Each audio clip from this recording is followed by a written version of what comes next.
Good evening, welcome to Granada Reports. The long-awaited report into the response of the emergency services after the Manchester Arena bomb is due to be published in the morning. The victims' families want to see those who failed to help their loved ones that night to be held to account. Amy Welsh has followed the inquiry since it began 2 years ago. It's 5.5 years since the Manchester Arena attack, but only now a family is going to find out why that emergency response fell far short of what they expected. Were Greater Manchester Police responsible for that breakdown in communication between the emergency services? Was it the right decision to only send 3 paramedics into the scene of the blast? And why did it take the fire service more than 2 hours to arrive? These are just some of the questions tomorrow's report will seek to examine. We'll also hear more about something known as the disaster gap, which means if there were a terrorist attack again, we the public could once again be on our own while we wait for first responders to arrive. We heard about some incredible acts of heroism on the night, with members of the public using handbag straps, belts, T-shirts, anything they could get their hands on to treat casualties. But should it really be down to the public? Well, Figa Murray lost her son Martin Het and says although tomorrow will undoubtedly be difficult, she understands its importance. Obviously not looking forward to going back into court because it brings it all back again. But I know it's an important day and it's an important report. And hopefully, like Volume 1, there'll be loads of important recommendations that will hopefully improve things in the future. Well, at the heart of tomorrow's report are 22 lives senselessly lost, whose personalities and passions will be conveyed, along with the joy they brought to their families. For the families of Safi Rose Roussos and John Atkinson, tomorrow will be particularly difficult because this report will examine whether they might have survived with better medical help.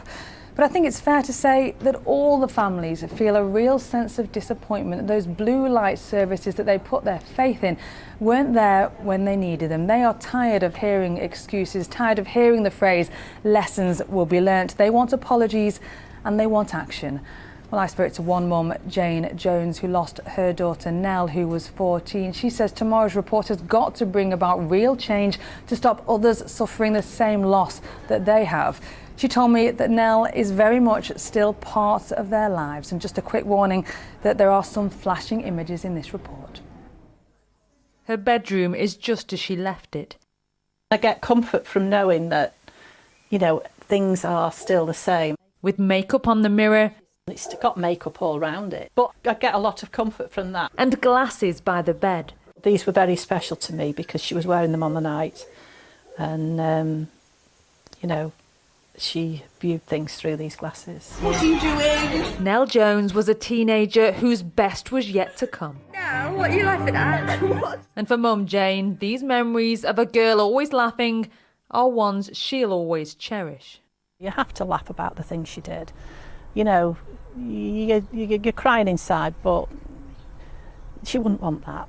She'd want you to remember the fun side of her and the cheekiness of her. Nell was only 2 metres away from the bomber. She died almost instantly. And while the speed and effectiveness of the emergency response wouldn't have made a difference to her, that doesn't stop her family feeling frustrated at their failures. Only 3 paramedics went into the scene of the blast, and casualties were carried out on billboards and railings. I do think, personally, more paramedics should have gone in. I mean, it's difficult for us because obviously Nell was killed instantly. I mean, it didn't matter what time they went in. But if you're lying there injured and you know there's paramedics out there and nobody's coming in, well, it just makes it worse, doesn't it? Whether this was the right decision is one of many issues the public inquiry into the attack has been asked to examine. Were Greater Manchester Police to blame for the breakdown in communication between the emergency services? And why did it take the fire service more than 2 hours to arrive? They would have played a big part in it for me. I just think that was, diabolical, really. The communication just didn't seem to be there. It was just like, well, what do we do? It took the inquiry 18 months to hear from everyone involved. But families like Nell's say all too often the evidence sounded more like excuses. They were passing the buck all the time. Oh, well, it wasn't our fault, it was your fault. No, it wasn't, it was yours. And if they just put the hand up and say, yes, we were wrong, you know, we should have done this, I think you'd have had a bit more respect for them. You can look at GMP, the ambulance, you know, fire, you can look at them all. They're all, for me, equally as incompetent as each other, really. And Nell's family say real change must come from tomorrow's report to ensure an emergency response which is better for everyone. Amy Welch, ITV News, Holmes Chapel. And the inquiry heard how a breakdown in communication meant firefighters were prevented from helping casualties and crews didn't arrive for more than 2 hours. A firefighter who's now retired was part of a unit trained to deal with terror attacks. He told us in an exclusive interview they feel ashamed by not going in to help. My office was telling us we couldn't go. The lads wanted to go, and I was on their side, I wanted to go. 2 of my guys stood up and went out the door, said, we're going. Tell the officer we're on our way, we're coming down. 20, 30 seconds later, he followed us through the door and told us that the guy on the phone said, if we self-deploy, we're sacked. We need to stay where we are. How did that make you feel? Ugh, worthless. Absolutely worthless. I felt like they didn't trust us. Between the 5 of us, 90 years of service in that room. We were ready. We knew what we had to do. And casualties were dying. A few days after the bombing, if you guys got together and went for a walk? We decided that it would be good just to get out, get away from Manchester. We knew that we had to talk about it. We went walking that day. And then, as firefighters do, we went to the pub after the walking and we had a few drinks. And then we went back to the place we were staying and we discussed what had gone on. We got angry and we got upset. And we cried.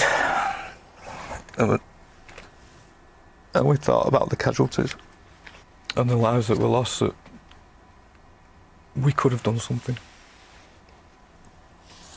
We could have applied a tourniquet. We could have packed a wound. We could have stopped a bleed. If we'd have just helped one casualty, it would have been worth it. It's our job.